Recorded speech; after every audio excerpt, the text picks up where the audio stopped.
Okay, this time mamati kita sa unang pagambahon ni kagrupong Roger de Tablan sang Barangay Talusan ng Mangas. Ang iyang unang pagambahon ang Bakit sa iyo pa. Palakpakan naton mga kagrupo, mga ka-short.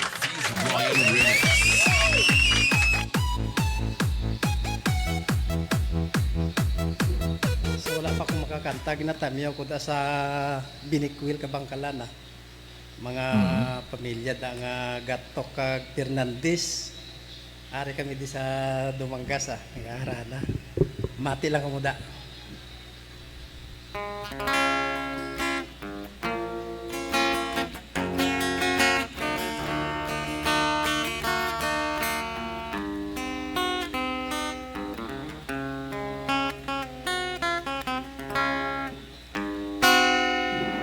Bakit ba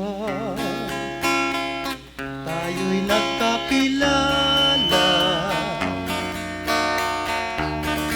Bakit ba ganda mo ay nakita?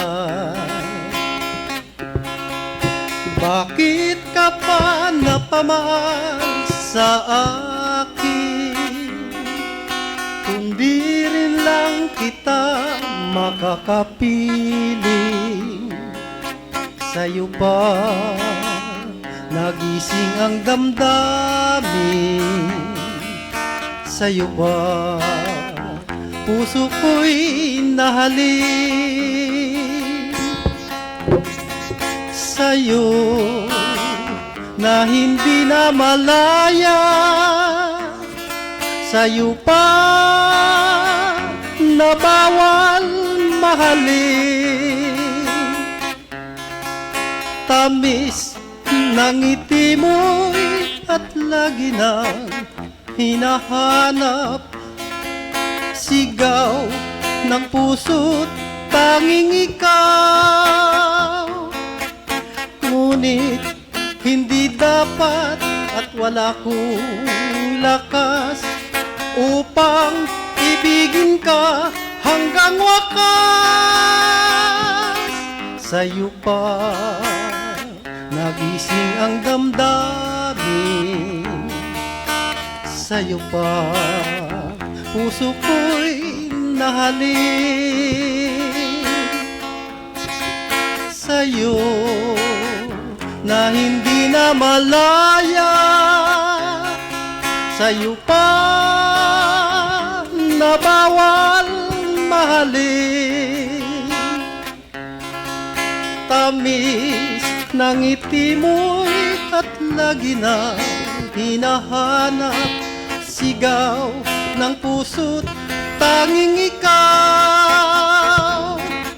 Ngunit hindi dapat at wala kong lakas upang ibigin ka hanggang wakas.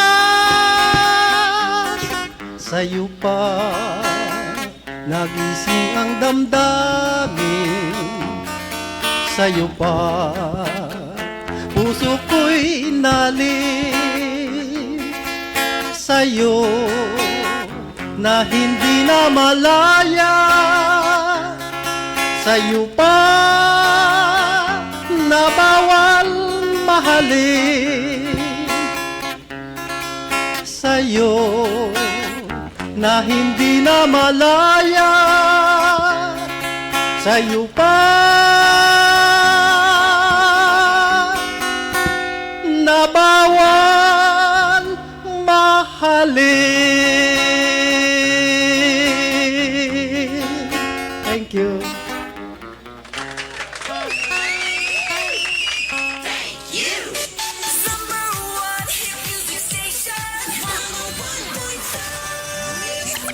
Short FM. Short FM. Okay, salamat gid kagrupong Roger de Tablan sang Barangay Talusan ng Mangas with Bakit sa iyo pa, no? Kung isa katingalan man nga kung kaisa may mga sitwasyon bala nga ang naluyagan mo, wala maluyag sa imo. No? Sa pamangkot mo, bakit sa iyo pa?